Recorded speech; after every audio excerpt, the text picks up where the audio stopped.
pagmasdang mabuti ang video. Ghost Rider spotted in Bulan, Sorsogon.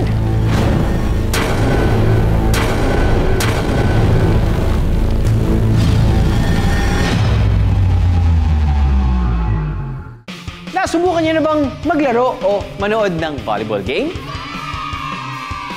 Well, mukhang lahat naman yata tayo pamilyar na sa sport na yan. Pero ibahin nyo ang version ng volleyball na ito sa Cebu dahil hindi kamay ang gamit na pamalo sa bola, kundi ulo. Literal na head-to-head volleyball competition ang sinasalihan ng nakilala naming volleyball player na si Al. Pero ang larong ito, may kaakibat daw na peligro. Nakikita ko yung ibang player, dislocate yung tuhod. Pagdapa niya, bali yung kanyang kamay. Pagkatupo nun, bali kamay niya.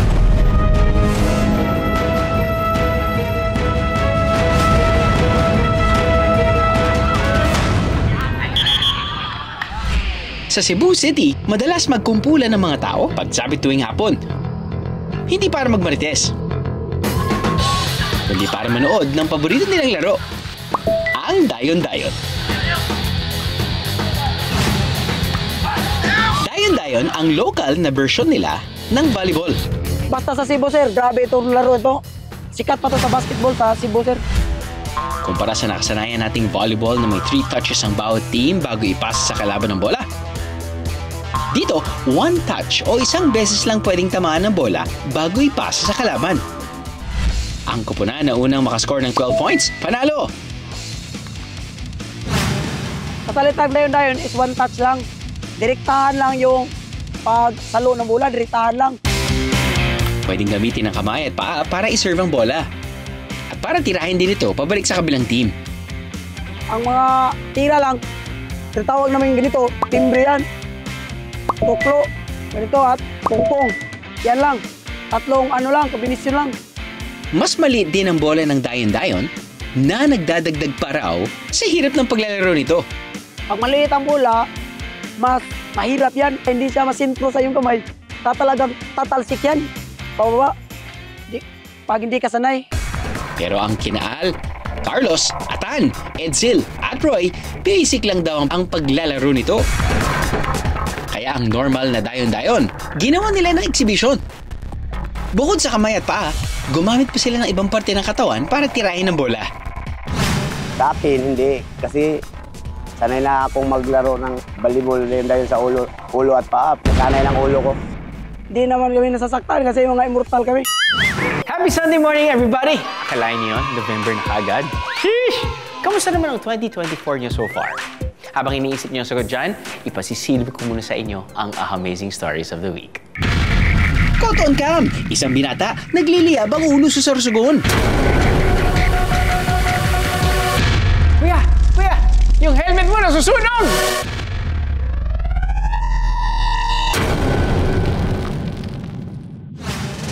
Gaano kayo ka-flexible mga kaaha? May nakilala kaming Bulakenyo na malagoma raw ang braso. 2014 po itong nangyari. Disgrasya po. Ano po yung nangyari?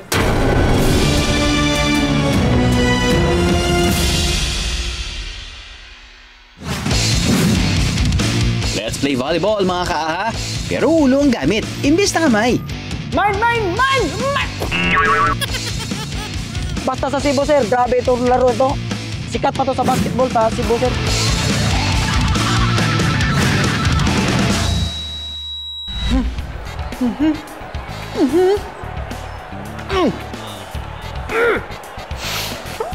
Sumakit ang ulo ko. Sumakit ang bewang ko sa inyo, mga besh. Paano ba nagagawa yan? Bata pa lang daw ay naglalaro na sila ng dayon-dayon. Pero recently lang nila sinubukan ang paggamit ng ulo sa paglalaro nito. Ang kakaibang paraan ng paglalaro, caught on cam ng Cebuano vlogger na si Roy. Nang i-post niya ang video ng magkakaibigan, hindi niya inaasahang mag-hit ito online. Umabot na ng 16 million views and counting ang video. Palong-palo naman pala. Bukod sa pagiging libangan, kumikita na rin sila rito tuwing nakikipaglaro sila ng may pustahan. Naiimbita na rin sila sa iba't ibang lugar sa Cebu para maglaro ng dayon-dayon na may head exhibition. Pag may pesta, may mga okasyon, kinukuha kami para maglaro sa classic lugar sa Norte at South. May 3 categories ang players ng dayon-dayon. Class A o Advanced Players, Class B o Intermediate Players, at Class C o Beginners. Ang grupo ni Naal may tuturing ng advanced players dahil sa husay nila maglaro. Pero ang tanong, sapat na kaya ang galing nila sa pagdadayon-dayon para maiwasan na kaakibat itong peligro? Nakikita ko yung ibang player, dislocate yung tuhod.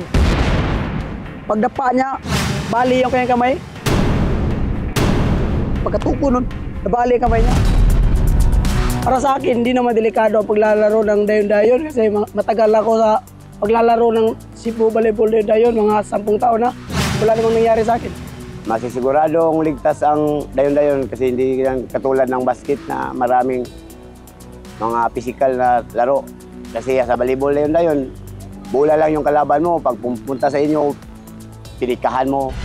Para masigurong ligtas pa rin ang paglalaro kahit ulo ang ginagamit nila para paluin ang bola, ito ang mga pwedeng gawin. Pwedeng gumamit ng protective gears tulad ng helmet, wrist guards, at knee and elbow pads. Pwede rin maglagay ng shock-absorbing mat sa mga lugar kung saan kayo maglalaro. At ang pinakamahalaga, aralin mabuti ang sport. Para kay Al, kung beginner pa lang sa paglalaro nito, kamay at paa na lang muna ang gamitin para maiwasan ang injury o anumang aksidente.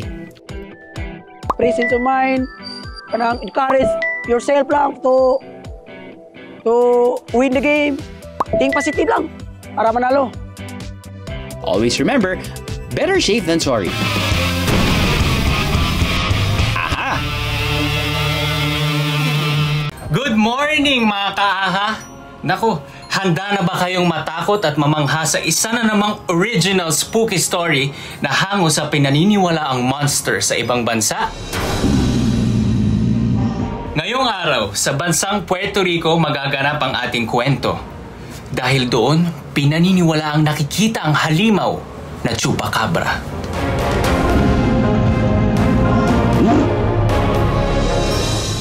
Chupacabra. May isang bayan sa Puerto Rico na kakaunti na lang ang naninirahan. Mayroon doon mag-amang Filipino na halos hindi na lumalabas ng bahay nila. Delikado sa labas. Mas ligtas tayo sa loob.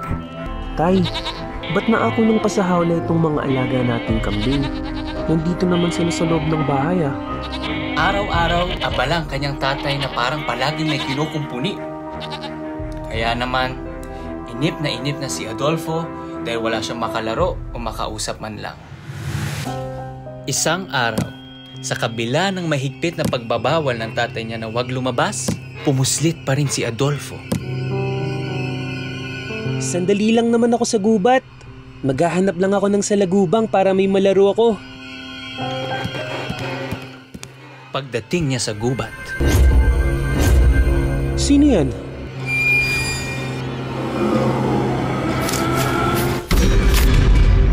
imbis na insekto, isang malaki at payat na aso ang kanyang nakita. Pero, hindi natakot si Adolfo. Mabilis niyang napaamo ang aso dahil na rin siguro sa kasabikan niya sa isang kalaro. Naghabulan sila sa kagubatan at sa sobrang saya, hindi na namalayan ni Adolfo ang oras. Naku, lagot ako kay tatay. Laro ulit tayo bukas ha. Chuchu, sige, Chuchu na lang ang tatawag ko sa'yo at dadalan kita ng pagkain bukas. Pangako! Masaya at nakangiting umuwi si Adolfo. Pero, napalitan ito ng takot na makita niyang tatay niya nag-aabang na sa kanya. Sinabi ko naman sa'yo na huwag kang lalabas at delikado. Ang tigas talaga ng ulo mong bata ka. Sorry po, tay. Pero, bakit po ba bawal akong lumabas? Wala po tayong kapitbahay. Wala akong makalaro. Bakit po ba lagi niyong sinasabi na delikado sa labas? Bata ka pa lang noon. Masaya at maraming tao sa bayan natin noon. Nagkalat ang mga hayop sa bukid at bakuran. Hanggang isang araw, nagising na lang kami na ang alagang kambing ng lolo mo patay na. May kagat sa leeg at tuyot ang buong katawan na parang sinipsip ang dugo. Gabi-gabi umaatake at pumapatay ang mabangis na halimaw.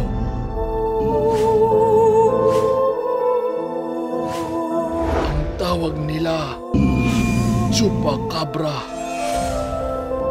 Nang maubos nito ang lahat ng mga alagang hayop, unti-unti nag-alisan na rin ang mga tao rito. Pero tayo, wala tayong ibang pupuntahan. Kaya araw-araw gumagawa ako ng mga patibong para mahuli na ang halimaw.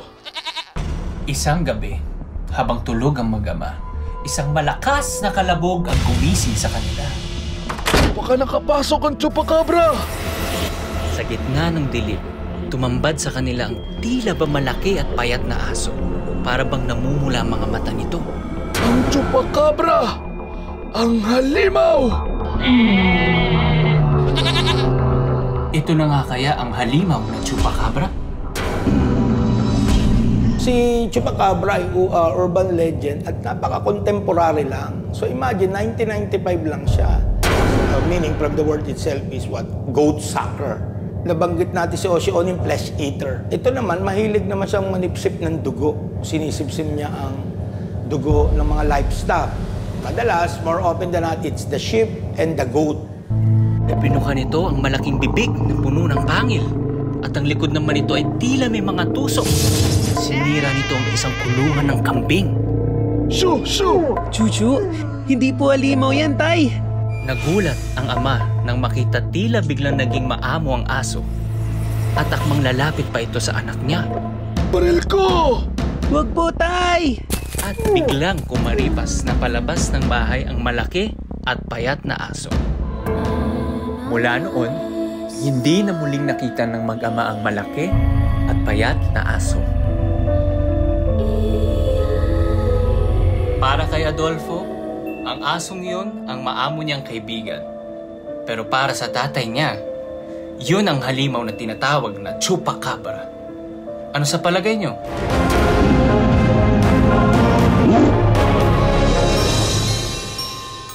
Chupacabra. Tingnan niyo mabuti ang braso ng lalaking ito, mga kaaha. Sabay, ikot-ikot.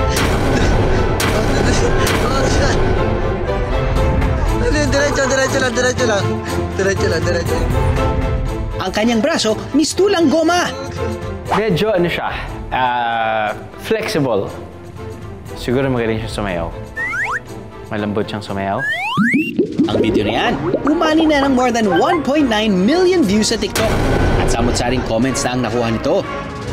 Delikado yan, kasi baka bumukol yung blood vessel sa loob. Nabali yung arm niya, then it was left untreated ata. Ako yung nasasaktan. POV, mga AI video. Huh? Isang AI o Artificial Intelligence Generated Video nga ba ito? Ano sa tingin niyo, mga kaaha? Sabay, ikot-ikot. Sinubukan naming hanapin ang lalaki sa video. And we can now confirm, real yan, mga kaaha. Hindi siya fake. Hindi AI.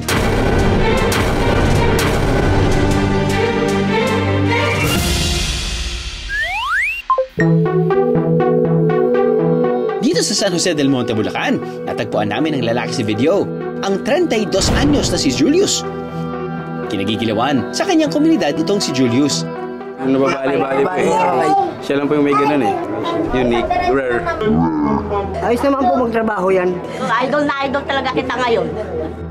Ano sa tingin niyo, mga kaaha? Sadyang flexible lang ba itong si Julius? Habang tumatanda tayo, we lose small amounts of flexibility. Parte na ito ng normal process of aging. Huh? Ano ka mo? Ano, ayan, pagbibingi din. Hindi ko nga makita yung pinabasa ko ngayon eh. Kasama na yan, but it's all good. Nagkakaroon kasi ng loss of water sa tissues natin, which increases the stiffness in our joints. But the good news is, we can still do some exercises to help us maintain our flexibilities. Katulad na lang ng regular na pag-eehersisyo, daily stretching, and by being properly hydrated. Pero itong si Julius, hindi lang pala basta-basta flexible. Napag-alaman din kasi namin na ang flexibility pala niya ay dahil pala sa isang trahedya.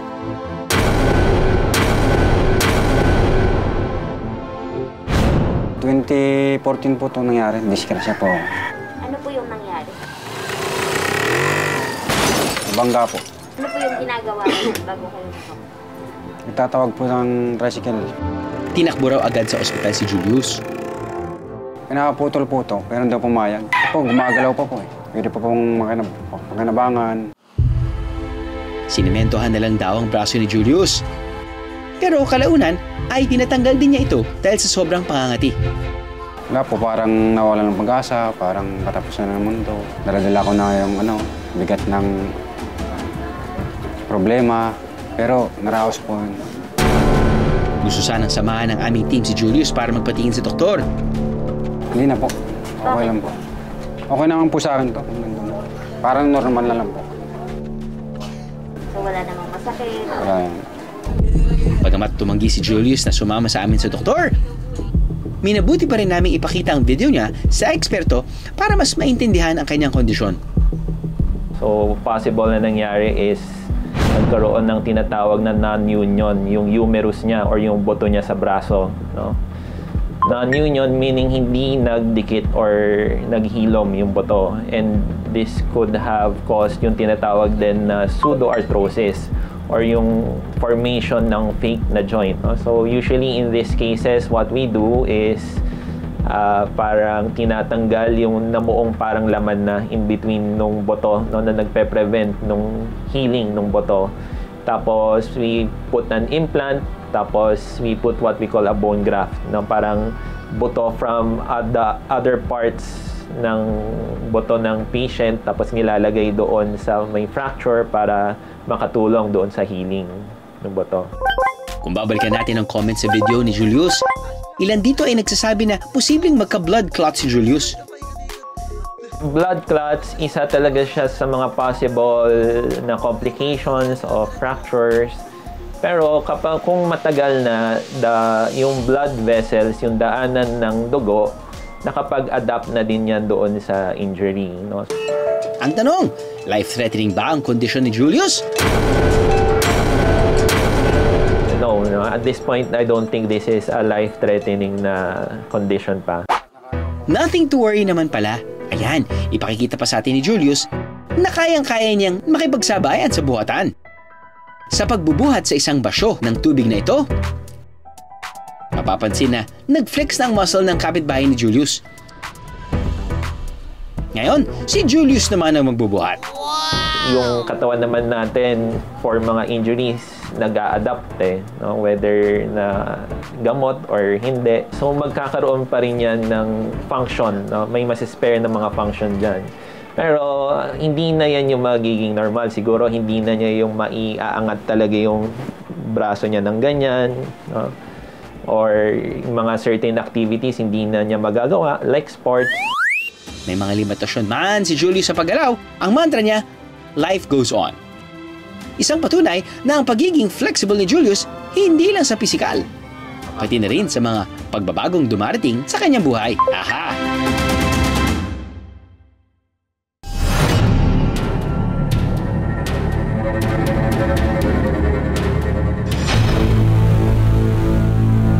Mga ka-aha, walang kukurap!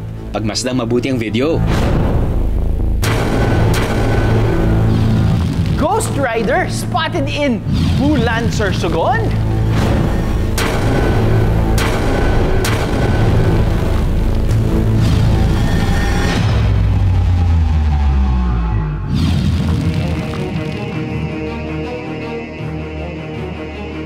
Naramdaman ko po na parang mainit na dito sa may likod ko po, sa may leeg, na parang may nasusunog na na yung buhok ko, parang feel ko nasunog kasi nag-amoy sunog na yung buhok ko. Nung nagmamanayan na po ako, hindi ko po naramdaman. Nakita ko na lang po dun sa behind the scene namin sa video na pati pala yung sa likod ng damit ko is umaapoy na din pala. Nasunog ang loob ng helmet. Pati ang ibang parte ng likod at batok ng kaahan nating si MJ. Ano nga ba ang lumiliyab na katotohanan sa likod ng pag-apoy ng helmet ni MJ? October 13, 2024, nang maimbitahan si MJ sa party ng kanyang kaibigan. Nagkakasiyahan ng lahat nang biglang may bright idea siyang naisip. Dahil sa nakainom na, naisipan ko po kasi dala ko po yung helmet ko eh. Hindi po siguro yung nag-joke sa akin na paapuyin yung helmet ko. You heard it right mga kaaha, si MJ mismo ang nakaisip na paapuyin ang helmet niya. At dahil supportive ang friends niya, for the go sila sa trip niya.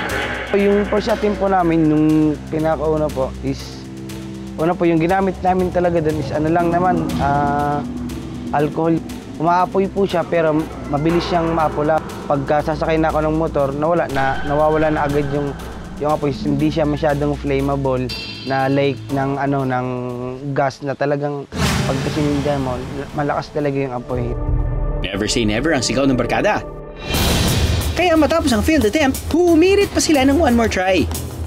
Nung second attempt po namin, naisipan po namin na isausaw na po siya sa loob ng gas tank. Tapos yung tropa ko, nag-volunteer kasi full tank naman yung motor niya.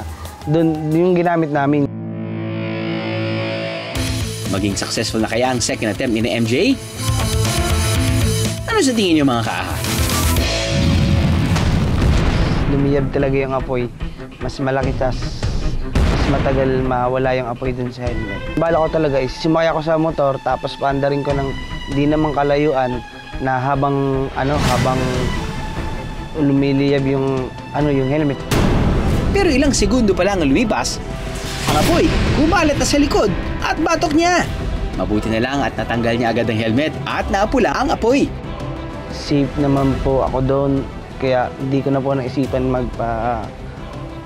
check up sa hospital o sa doktor po. Pero kung hindi naapula ang apoy, ano kaya ang posibleng mangyari kay MJ? May ilang uri ng sunog sa balat na pwedeng gamutin sa bahay. Pero kung malala ang pagkakasunog, pwede itong mag-iwan ng pangmatagalang epekto sa ating balat, buto at muscles na kinakailangan na ng long-term medical care.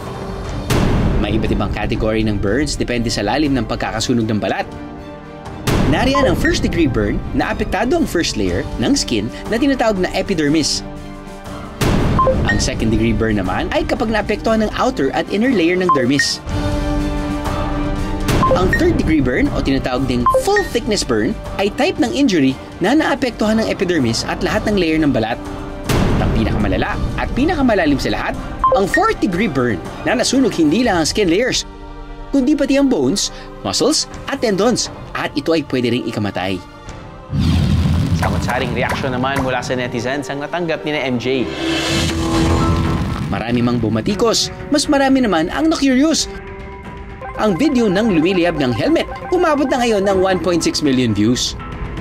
Pero kahit pumatok ang video, hindi ito mabubura ang panganib na minsan nang naidulot sa buhay ni MJ. Pero paalala lang mga kaaha, huwag itong gagawin at gagayahin ha. Dahil mismo si MJ may pagsisisi raw sa ginawang kakaibang trip. Baka sa susunod kung gagawa pa ako ng mga ganung video, siguro po